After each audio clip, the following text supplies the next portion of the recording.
Lieutenant Branden Clarkson is a member of the Las Vegas Metropolitan Police Department.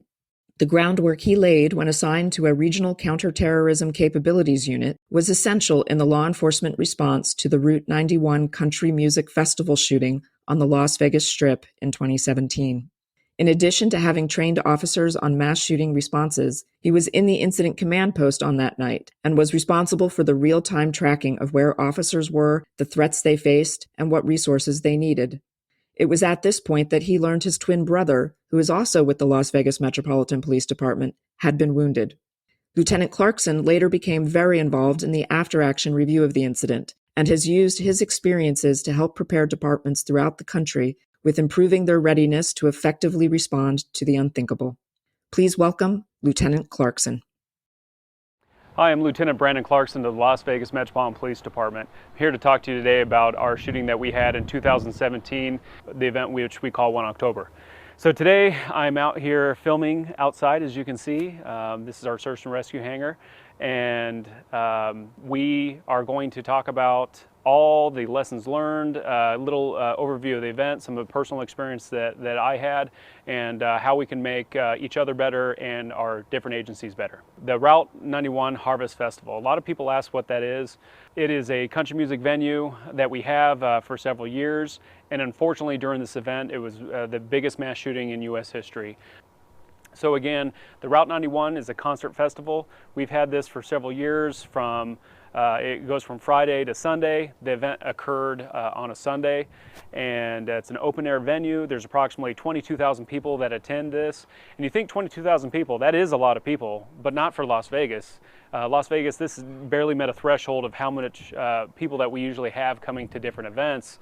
When I talk later about personnel, it's what our footprint is and how we gauge our response to these type of incidents.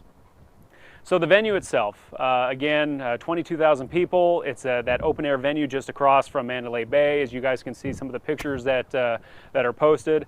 A great atmosphere. Again, lots of good people, lots of good music, lots of good food. This is one of the things that kind of helped us in our response to this because, again, 22,000 people are there, and at this concert we had a lot of off-duty firefighters, off-duty police officers, nurses, doctors, military, which actually helped overall in our response to and saving lives during this incident.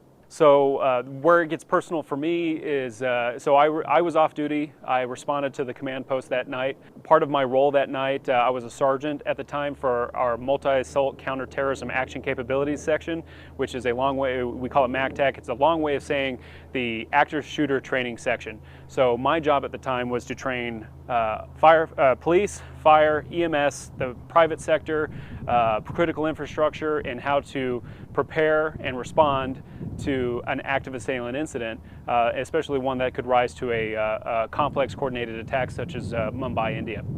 So that was my role that night, coming to the command post. I've done several trainings, reviewed after action reports of different active shooters across the country and overseas, and really preparing our role. And where it gets more personal is I have an identical twin brother. He's a sergeant today in our gang unit. During that night, he was a detective. He hadn't worked an overtime gig in 4 years, but a country music concert, you think to yourself, hey, work overtime. So when this happened, and I'll talk a little bit more about it, but he was shot in the neck that night, and again, luckily survived full recovery. But it's when you think about these incidents, like, oh, it would never happen here, or not somebody that you know or trust, but it happened to me. It happened to my brother. My brother was shot, and you just have to be mentally prepared for that. So the suspect in this incident, this is the one and only time I'll mention his name because I don't want to glorify this individual, but suspect was Paddock. He was 64 years of age. He had been divorced. He actually had pretty good money with real estate. He had been an auditor, and he had very minimal contact with law enforcement. When you think of a lot of these shooters, there's like a severe mental illness or whatever reason that causes somebody to do an active shooter incident, but nothing really like would set this on a path to like, hey, this is someone we need to look into. Again, he that night of 1 October, thousands of dollars. He won big, he lost big, and he was a high roller. So he, again, nothing that would really peg this person as somebody that, like, hey, we need to watch this guy. During the investigative phase of the suspect, we looked into his internet search history, which, you know, he looked up a bunch of different venues across the country. He looked up SWAT tactics, police tactics, and how we would respond to something like this. And with all the different venues, you know, with terrorist attack or people and property, they want to make a statement, they want to do some damage, and this is what he was looking for. So as the night unfolds, and as I talk about this, I'm kind of going chronological, and I kind of bring in some experience with this. But there was a lot of things that worked in our benefit as far as response and or mitigating threat or saving lives. And the night of 1 October, the 32nd floor is where this occurred. There was a alarm system, so when you leave your door open in Las Vegas, it kind of puts off an alarm, so security went up to go check. And in this incident, the suspect started firing at outside the doors towards the security officer, probably thinking law enforcement was coming up. But the benefit to that happening was that we were able to quickly identify the floor the suspect was on, because if you think about the response to something like this and elevated, and if you guys are, you know, ever looked at a hotel and you're trying to count the floors going up, or look where where, hey, what is that, 32nd, 33rd, 34th? It's halfway up, right? So it can be kind of hard to find, but we were able to get that information immediately. So we're sitting, you know, officers responding, hey, 32nd floor, they're making teams, they're going up to the 32nd floor so they can stop the threat. And meanwhile, you have all these other officers down in the venue looking for additional threats because there was some conflicting information, and trying to help people evacuate, life safety measures. And so there was a lot of things that helped. And one of those things that helped too was, again, all those people that attend that country music concert, off-duty firefighters, police, nurses, doctors, military, that were helping people to save lives. So, and if you ever looked at any image, you see a lot of people walking around without their shirts on because they're taking the shirt off to help provide medical attention as well. So from approximately 10:06 to 10:16, the suspect had fired over 1,000 rounds, and it came in several different volleys. And one of the things that one of my friends, who's a sergeant that was working overtime that night, he is now the MACTAC sergeant, Sergeant Van Nest.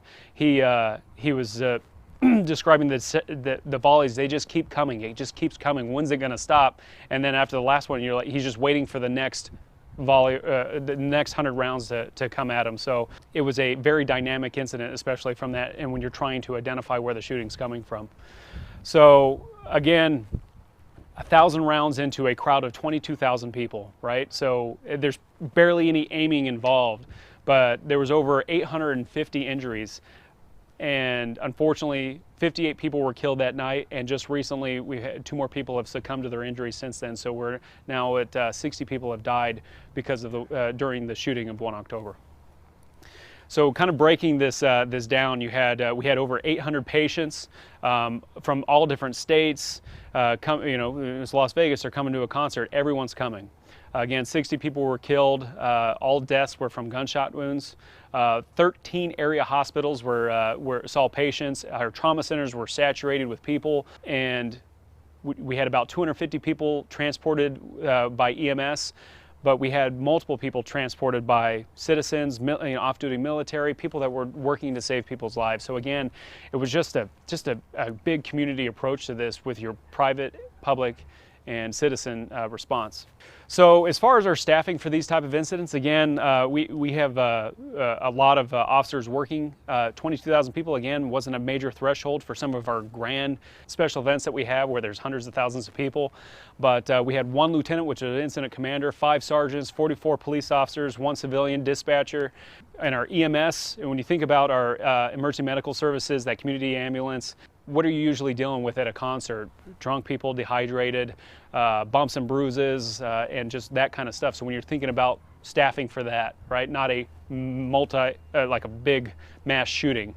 So we didn't have our fire department there. We had emergency medical services there, and it didn't meet that threshold where we would have something of that nature where we would be coordinating with our fire department. But again, that multi-response from our off-duty fire department, EMS, nurses, doctors, really led to many lives being saved. So when you look at the venue is about 17.5 acres wide. It's an open-air venue just east of Las Vegas Boulevard. And if anyone's watched American Ninja Warrior, you can see that the big things that they set up, that's usually where they host these type of events, right? So great area, great access to different casinos. People can come from their hotels, walk to the area. So very, very effective in bringing good large groups of people together for an event. So this next slide I'm going to show you is kind of like a bird's eye view of what from the 32nd floor of what the effective rounds were with the 223 and the 308 and the range that they used to fire down range. So I'll kind of talk about it, but you'll kind of see these different things where our command post was, where our casualty collection points were, where we set up different divisions and branches. And you can kind of see what you're looking at and how far that effective range is.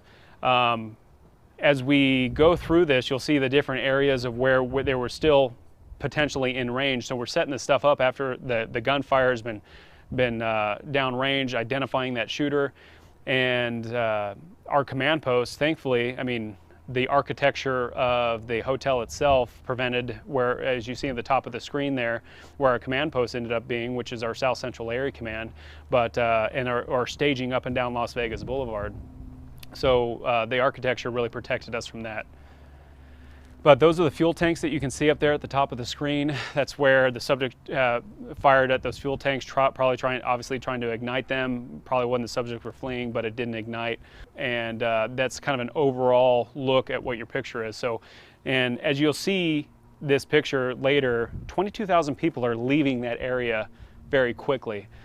So during that incident, if you can just imagine all the people that are leaving, all the people that are fleeing, trying to get to safety, we were able to get up officers onto the 32nd floor quickly, and we can identify when the subject had killed himself, which was anywhere between 10:16 and 10:18, and he had used a revolver that he had purchased years ago. So again, the strike teams that had to go up, some came up through elevators. The team that ended up breaching the door came up, breached the stairwell door that the suspect had barricaded, and were able to make entry. We used explosive breaches to make entry, and then we found the suspect that had already committed suicide. So people ask about the arsenal of weaponry that he had. He had 14 AR-15s, 8 AR-10s, 1 bolt-action .308 rifle.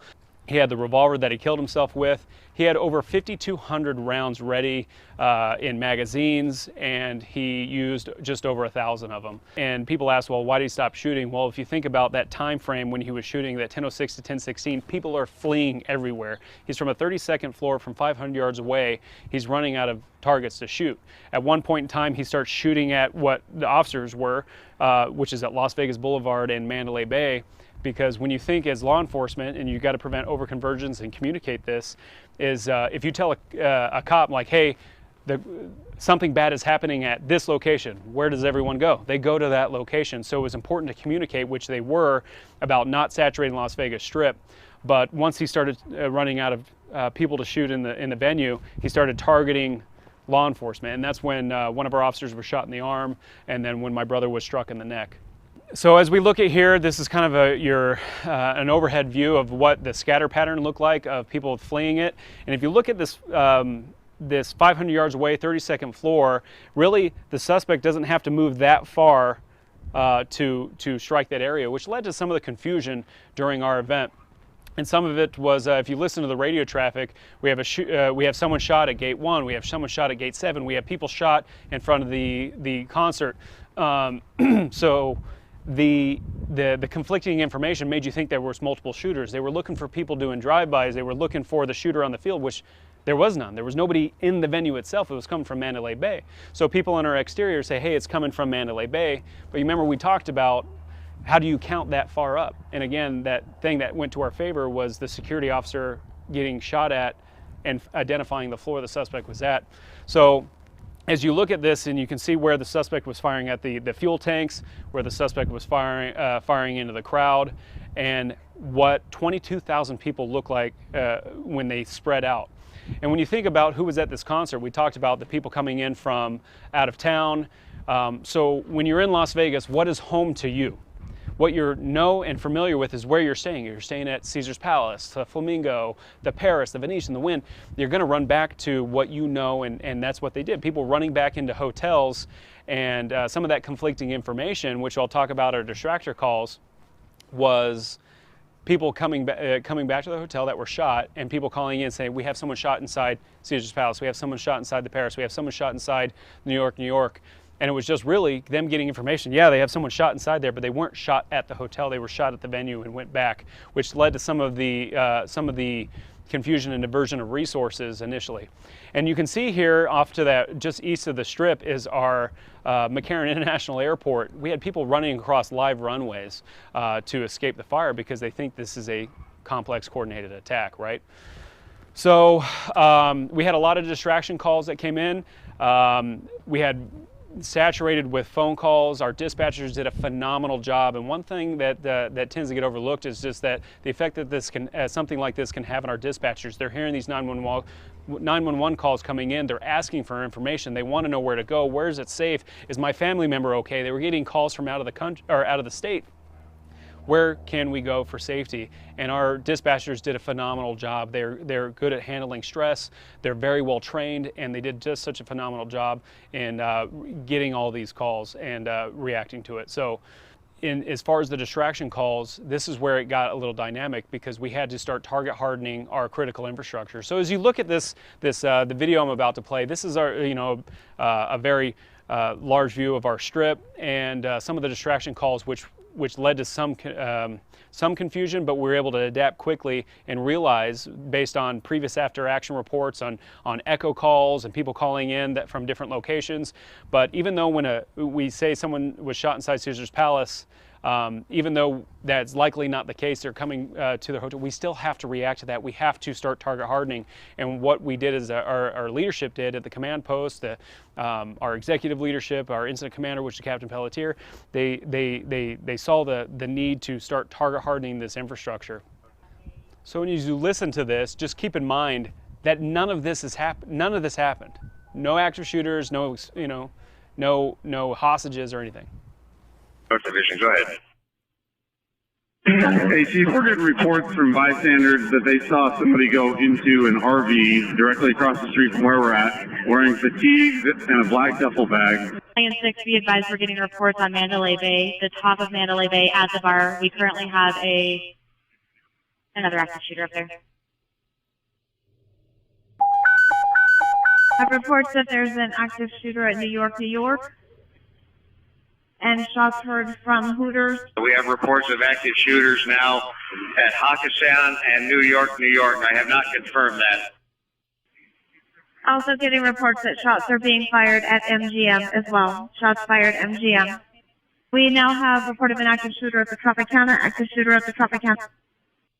Command from North Branch, emergency traffic. We have people on the roof of the Tropicana, at least 2 people on the roof of the Tropicana. Emergency traffic, shots fired in the Tropicana. Shots fired in the Tropicana. Command from North Branch, we're getting people evacuating out of the Excalibur, reporting that there's a fire. Chief Blackburn's receiving reports of shots fired in the Planet Hollywood, and I see strobes going off inside of the Mandalay. Chief Blackburn just came in here. He's reporting shots fired at Caesars now.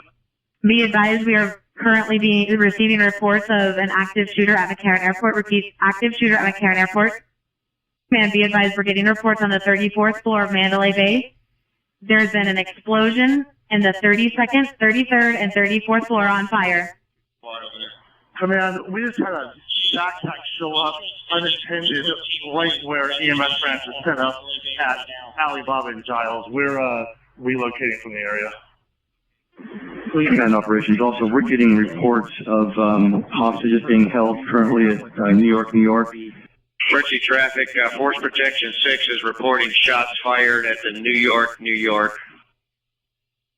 So again, all these distractor calls, none of this actually happened. I mean, we did breach the 32nd floor where the explosion and the fire calls came out, but I remember being in the command post and hearing McCarran Airport come out, and I thought to myself, the Fort Lauderdale shooting, the active shooter inside Fort Lauderdale Airport, and I just remember the footprint and the response that was necessary for that, and having to divert those resources if we needed to. But again, we started target hardening. We were able to vet this information quickly, and by sending strike teams up and down the strip to communicate with their security, and we're able to vet information, and in some cases within seconds being able to say, no, there's no shooting at this area if they were coming out, or within 30 seconds to a minute saying, hey, we've looked over this place, we got camera. None of that is happening. So that was one of the big lessons learned too, is make sure you're target hardening, you're preparing your critical infrastructure for this type of response. So that's kind of the incident in a nutshell. But there was a lot of things that we did in Las Vegas to help prepare for something like this. And one of those things was our multi-assault counterterrorism action capabilities section that was created in 2009. In 2008, Mumbai, India attack happened. It was in the tourist area. There's attacked several locations. So our leadership sent a contingent of people down to Mumbai, look at the lessons learned, and bring back the lessons learned and created our MACTAC section.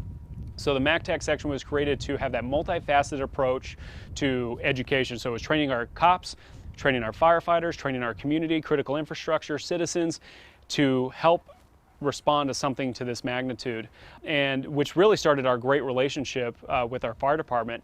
And it's one of our biggest lessons learned that worked out to our benefit, was that integrated law enforcement fire department training. And it's helping each other. And this is what the benefit of that is I hear other agencies talk about how, oh, our fire department, our police departments don't get along. We're all first responders. And when I hear that, it just breaks my heart, because we have such a good relationship here.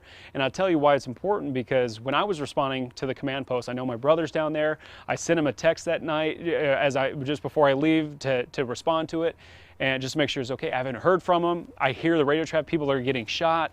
And when I show up to the command post, I'm walking in with Chief Sessions from the fire department, and I said, Chief, thank God you're here, because I had trained with him. I had worked with him in the past. One of our rescue task force groups that went down there, the firefighters were, during an interview with them, they said they ran into our guys that they had trained with, said, oh, thank God you're here, because under stress, you want to work with somebody you can trust, somebody that you know that can handle it, and that is going to be there to help you through this. It's a level story. We're human. We're that human approach to it. So it's absolutely essential for that training, because the first time you're in a critical incident shouldn't be the first time you see another first responder, another agency that you're working with. It should be, thank God you're here, just like in my case, and we're able to handle business. So one of the things that help us is that we train in the academy, we train in our promotional exams, we train in our upper echelon, we have a special events section, we have a dedicated task force of fire departments and different agencies in that MACTAC training that in every facet, in every realm of our agencies, there's some type of integrated communication, training. We teach at the academies. Every promotional exam, fire department's coming in, talking to our leadership on how to respond to this, and that constant communication from the upper echelon level. That multifaceted approach really is second to none, because when the critical incident happened, again, coming from my mouth, thank God you're here. So it was definitely beneficial. Again, Rome wasn't built in a day. It took some time to really integrate that. You know, there's a family-friendly feud between police and fire that we joke about. But again, when the rubber hits the road, just like our night at 1 October, everyone was down there wanting to help, wanting to get the work done, and we were able to successfully respond and help save lives. So one of the things that you hear people talk about is the Rescue Task Force. We have a phenomenal Rescue Task Force. There was 19 RTF teams that night. They go into the venue, and they also responded to all those distraction calls that you talked about where people were shot. They were sent to deploy into those areas because, one, we're getting information that there's a potential active shooter. So we're able to vet that information. We're able to save those lives. The main lessons learned that I want you guys to take away is kind of all the things that we talked about and are kind of talked about, is having ICS training, that incident command system, that formal National Incident Management System, NIMS. Fire department's really good at it. They're really good at making sure that they have all their ducks in a row and responding to something, a critical incident, especially something to this size. Law enforcement's good, but we could be better, right? We train with them constantly, but something to this scale is not normally something we deal with. In law enforcement, we're dealing with the shootings, we're dealing with these incidents where we're good at handling those things, but when these complex coordinated attacks happen, these complex things happen, there's so many moving parts. The first time you guys train together should not be during a critical incident. You should train, and so when you respond, it's that much better. And but it's important to train your leadership as well, because one thing I remember is having the leadership in there, our executive staff that's there, they bring the calm to the chaos, because when people are under stress, they're looking for something, they're looking for leaders, they're looking for people to help them and providing that calm to the chaos. And thankfully for me at the command post, we had clear direction, which was great. One of the other things too is equipment. Make sure your people are properly prepared. One thing that our agency does is that we each all have tourniquets. We have med kits in our car. We're able to quickly respond and provide emergency aid, because when 422 people are shot, we definitely need to make sure that we have as much equipment as possible. And then protective equipment. There's so many things that we can do to help better prepare for something like this. The other thing too is training for critical infrastructure. That's one of the key things that we do in our agency, is that if we're going to respond, especially in Las Vegas, I've mentioned it before, but if I were to ask you if a terrorist attack were to happen in Las Vegas, where's it going to happen at? The Strip, hands down, every time I ask that question. So making sure that you train that critical infrastructure for that seamless response. And one of the things that we do too is having go bags available. The security they're almost like little police departments in themselves, but having that go bag with map, key, radio, extra medical equipment, whatever's in that there that they can bring it. Hey, security link up, here's this, suspects here. This is what you have. I'm a pathfinder. I'll show you how to get there. Whatever it is, those are the things that are essential. Again, I know I talked about a lot of things, but this is very personal to me. I had talked about my family and friends involved in this. There's a healing process after the fact. It hasn't stopped. But again, like I had mentioned, if an active shooter were going to happen in Las Vegas, where would it happen at? The Strip. We had the biggest mass shooting in U.S. history. And a month later, we had, in a small town in Texas, Sutherland Springs, Texas, a church attack where people were killed. So if it can happen in a major city like Las Vegas and a small town like Texas, it can happen anywhere. So it's not if it's a win. So make sure you're preparing yourself. You don't want to go back and say, hey, I wish we could have done more. You want to make sure you're preparing your people now, have that mental mindset and preparedness, educate your community, educate your people, and really look to helping out your communities. So thank you for your time. Stay safe, and if you need anything at all, please don't hesitate to call. Thank you.